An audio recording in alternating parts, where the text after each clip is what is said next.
जय श्री राम भक्तों, तुलसी के राम चैनल पर आपका हार्दिक स्वागत है। इस चैनल पर हम राम कथा सुन रहे हैं जो कि पद्म पुराण के पाताल खंड से लिया गया है। अब आगे की कथा सुने। श्री राम बोले, विप्रवर इक्ष्वाकु वंश में उत्पन्न हुए किसी पुरुष के मुख से कभी भी ब्राह्मणों ने कटु वचन तक नहीं सुना था, किंतु मैंने उनकी हत्या कर डाली।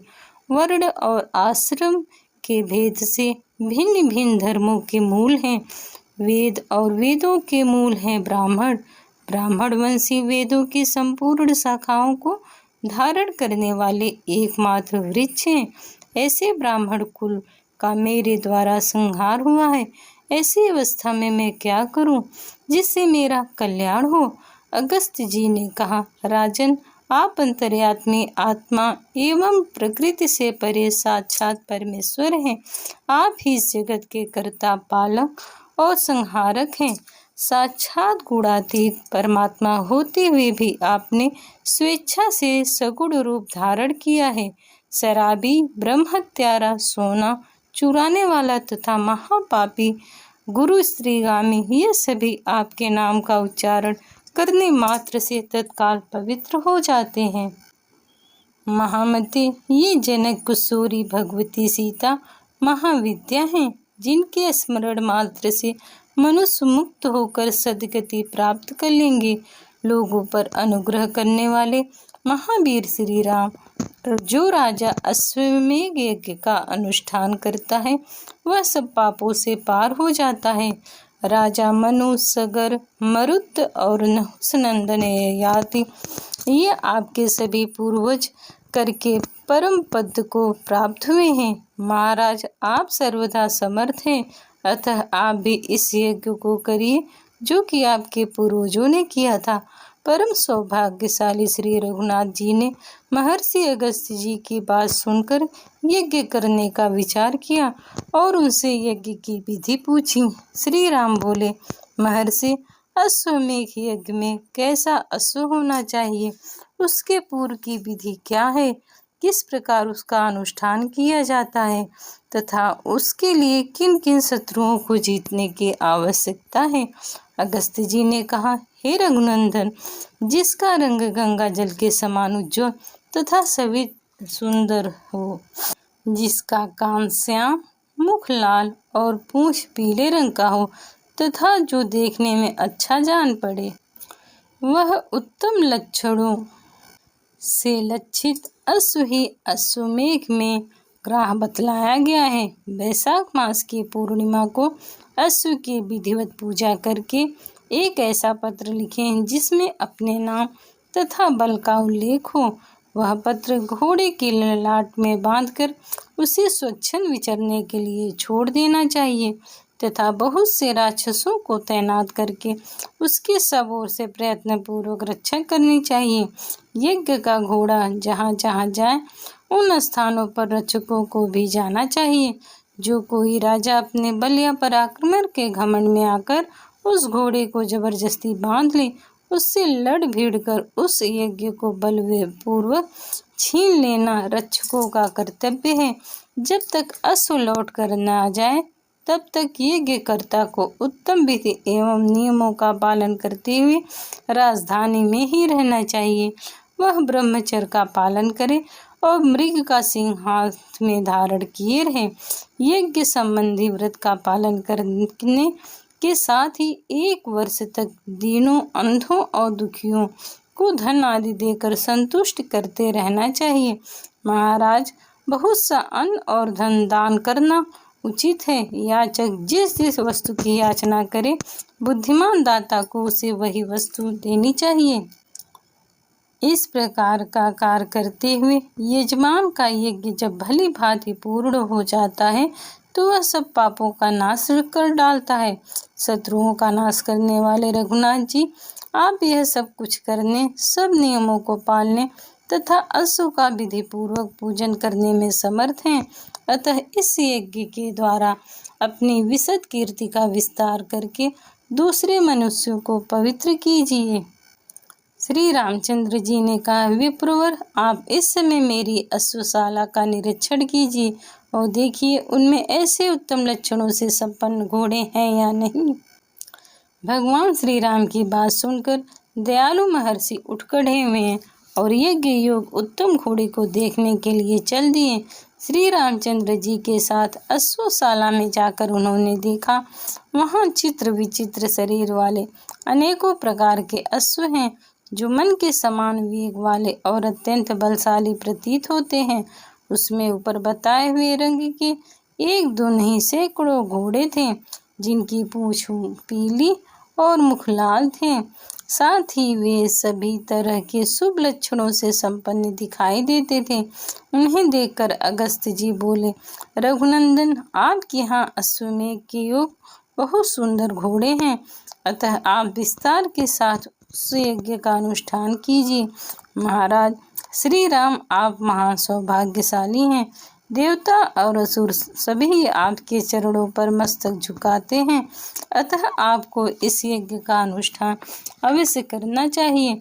मुनि के इस वचन से उन्होंने यज्ञ के सभी मनोहर संभार एकत्रित किए।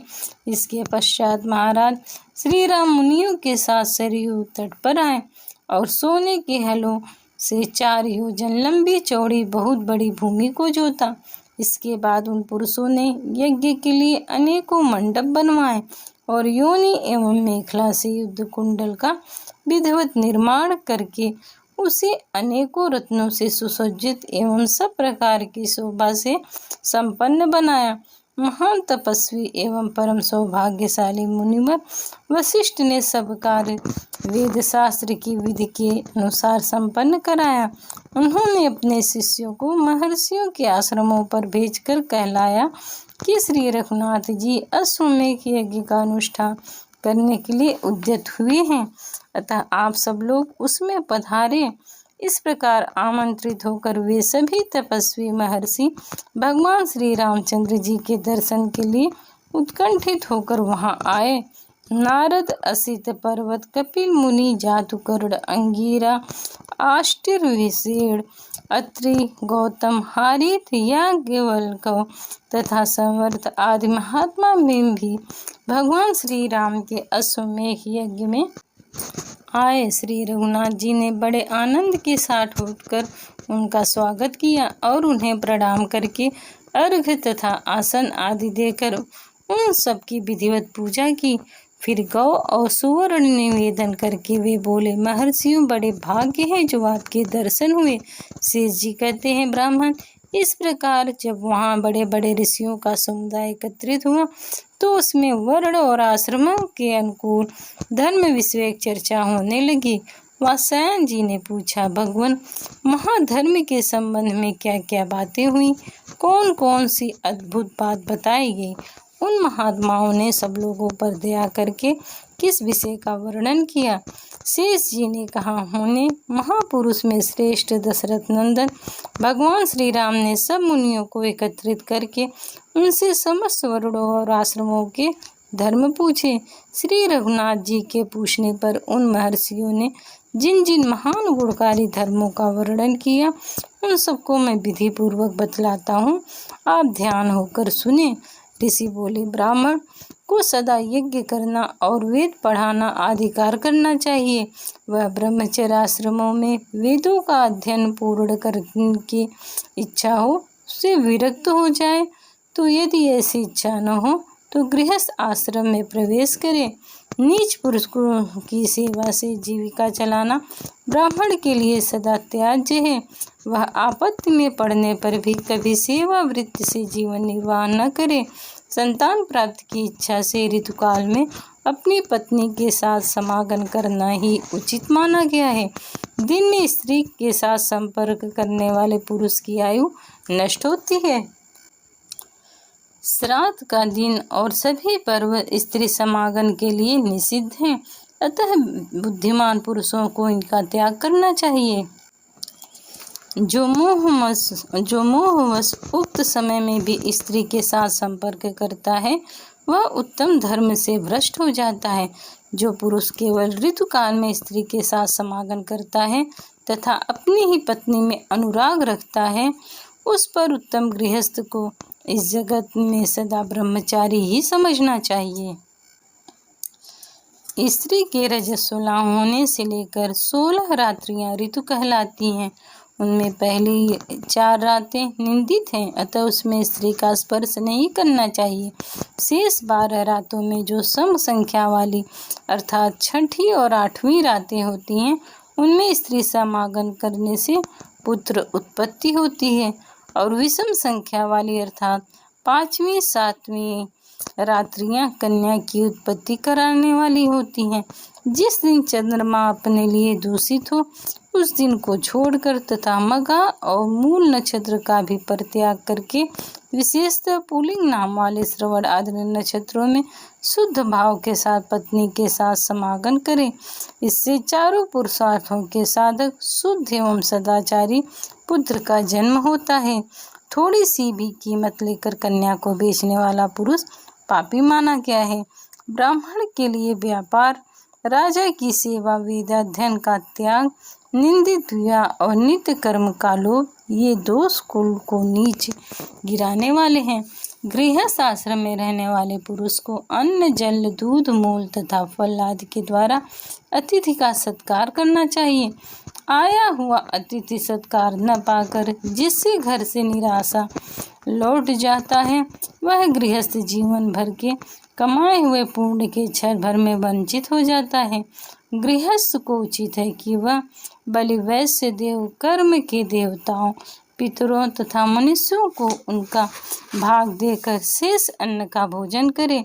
वहीं उसके लिए मृत है जो केवल अपना पेट भरने वाला होता है। जो अपने लिए ही भोजन बनाता और खाता है, वह पाप का ही भोजन करता है।